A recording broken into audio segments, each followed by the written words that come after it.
been injured, that they're in trouble or difficulty, then there arises, it could be worry, concern, grief,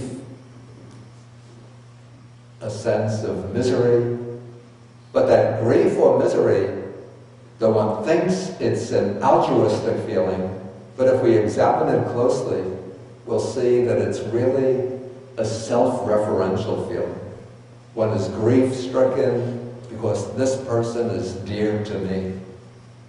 This is my beloved son, my beloved daughter, my beloved brother or sister.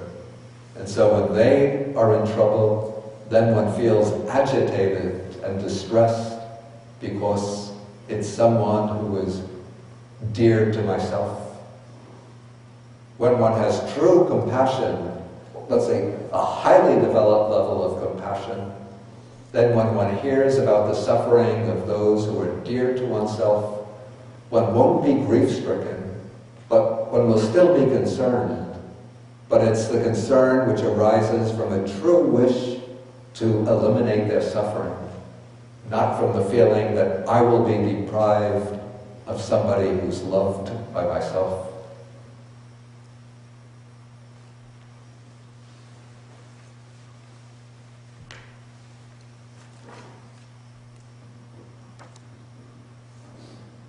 Okay, then the third divine quality, again it arises based on loving kindness, but this is the quality that arises when we learn about the good fortune, the success, or good qualities of others. This quality is called in Pali mudita, which is based on the word or the verb muditi, which means to feel joy. So just taken by itself, mudita could be understood simply as joy. But when we take it in the context of the four Brahmaviharas, we see it has to be a kind of joy that is based on knowing about the success or good fortune of others. So when we see that others succeed, that others meet with good fortune, when we see that others have good qualities, worthy qualities, then instead of feeling envious and competitive and a sense of rivalry, then there arises joy and happiness in the heart.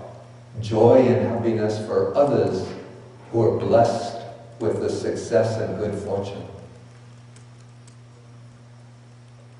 And it's said in the commentaries that the opposite of mudita is aversion or discontent.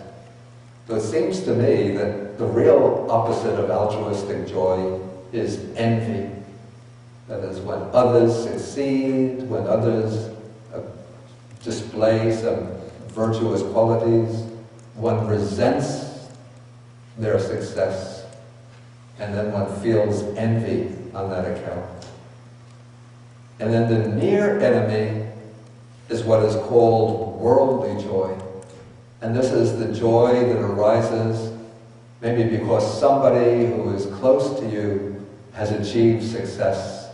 And then you're rejoicing, not because of this kind of detached joy for the other person, but you're joyful because that is one's beloved, dear and beloved wife, husband, son, daughter, brother, sister, whatever.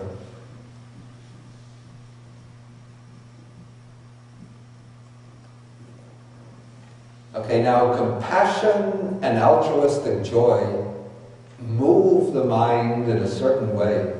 Compassion sort of shakes the mind, shakes the heart, can make the heart tremble. And mudita, altruistic joy, can cause this elation or uplifting of the heart. And so to perfect them, one has to develop the fourth divine abode, divine quality. This is called upekkha, which is equanimity.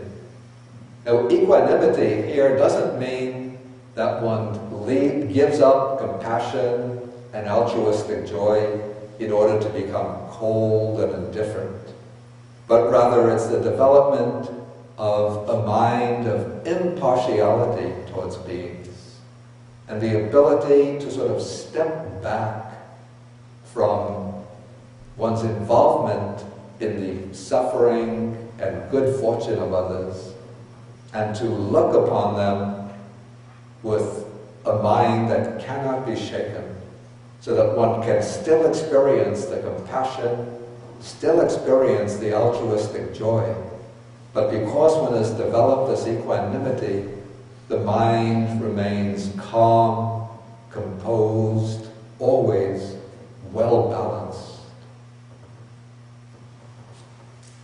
And so it's said in the commentaries that Upekkha has the particular aspect or characteristic of impartiality towards living beings, looking upon all beings as the same, without discrimination or distinctions. And then the far enemy of Upekkha is attachment to some and resentment or ill will towards others. So both of these show that the mind is not perfectly balanced. The mind is swinging towards one extreme in relation to those who are dear, towards the other extreme in relation to those who are hostile to oneself. So that is the far enemy. And the near enemy of Upekkha is dull indifference or apathy. That's complete lack of concern for others. Or kind of complacency, just being satisfied with one's own well-being and success, but not caring about others.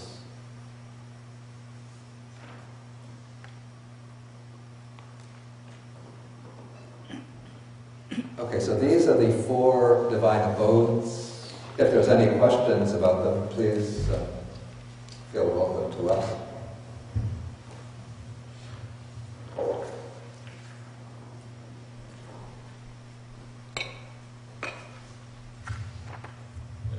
Where does Schadenfreude fit? Is it more like the far enemy ill will?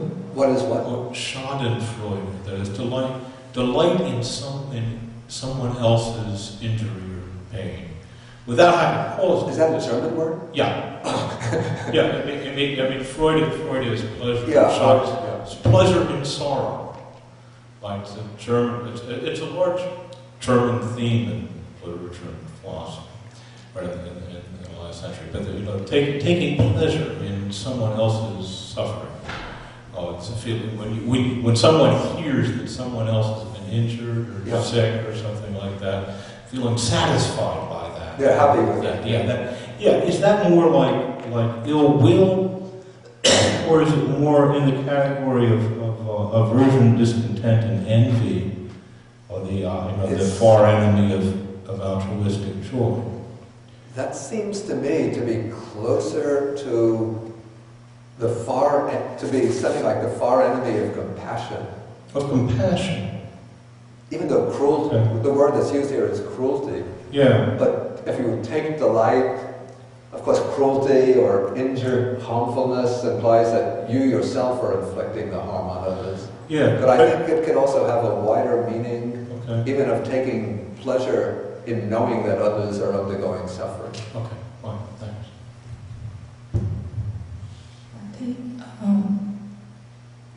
If worldly attachment based upon person or relationship is considered as the near enemy to loving kindness, why does the Metta Sutta teaches that one should develop loving kindness just like a mother towards her only child? That one should give up what? One should develop loving kindness just as a mother towards her only child.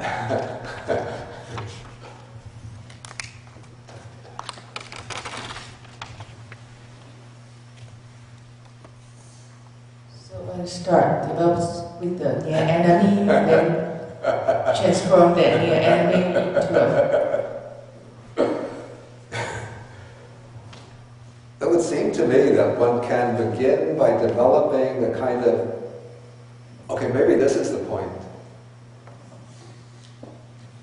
that one should develop the, don't forget it says, Evampi sabba bhutesu manasam bhavaya parimana, that one develops the mind of loving kindness towards all beings. So one uses the kind of love that the mother has towards the only child as the example of the kind of love that one should develop. But one has to develop that love towards all living beings. But it's just an example that's used in the sutta, maybe to be poetic.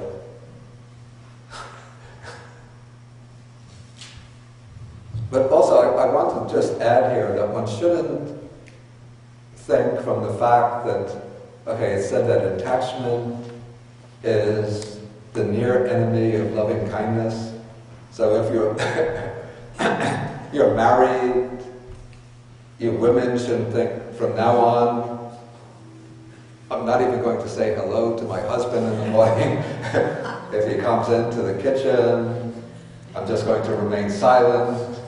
And if I meet him out on the street, I'll just pass him by like he was a stranger.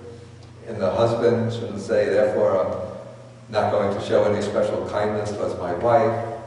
And if you have children, I'm not going to help my children in any way. Why should I help my child rather than help the children of others? So I just treat all children the same with complete indifference. Let them fare for themselves. Let them cook their own meals. Why should I cook for them? No, I think within the context of your day-to-day life, still have to show affection and treat your husband, wife, children with some kind of special kindness. But it just means that when one is practicing metta as a meditative discipline, that one should be careful not to mistake that feeling of attachment for the feeling of loving kindness.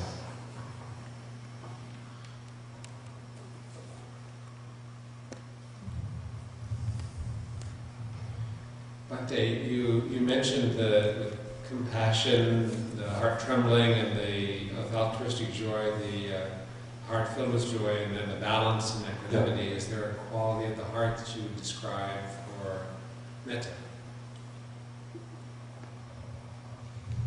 You know, the way I would describe the quality of metta, I say it's the mind suffused with this real wish for the well-being and happiness of others. It's difficult to think of a metaphorical quality, the way you think of the heart trembling for compassion, uplifted with joy, but maybe it's almost like a kind of pushing quality in the heart. Pushing out or suffusing that wish for the well-being and happiness of others.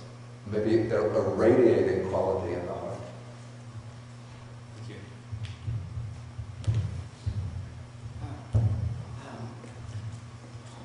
Can it be, speaking as I'm a mother with an only child, it seems as I get older and as I practice that at moments, at least, the attachment that I feel for my daughter, my self-referential wish for her happiness in my terms, can give way to moments of metta. Can give way? Yes, that the near enemy can almost be an object for me as a worldling.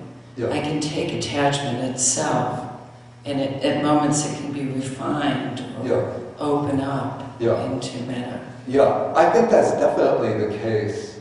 And so, when one is developing metta, this doesn't mean that one shouldn't take the people who are dear and close to oneself as objects of metta. Because even within the normal sequence, of the persons that one chooses, according to the method of Visuddhimagga, one does take a dear and close person, and it can be one's own child.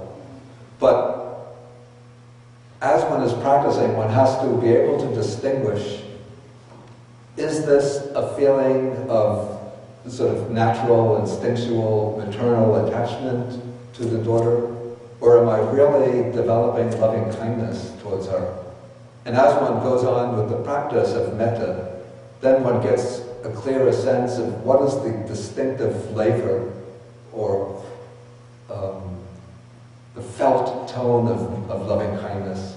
And so then one can replace the sort of clinging feeling of attachment with the genuine feeling of loving kindness, even towards those who are very close and dear to oneself.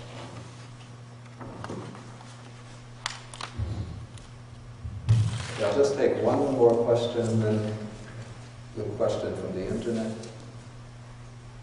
Then I want to go on and finish the sutta.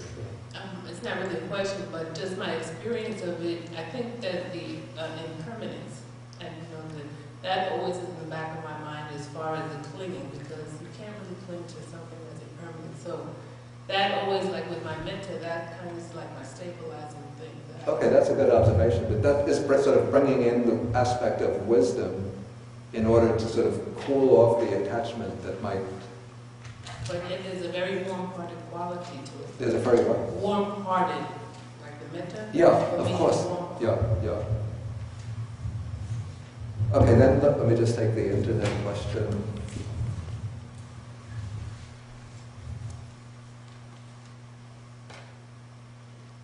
Okay, he says, in the Brahmavihara table, is the far enemy the object of vanquishment, maybe relinquishment with proper practice, and the near enemy the danger of unskillful practice? Yeah, I think that's a good way to put it.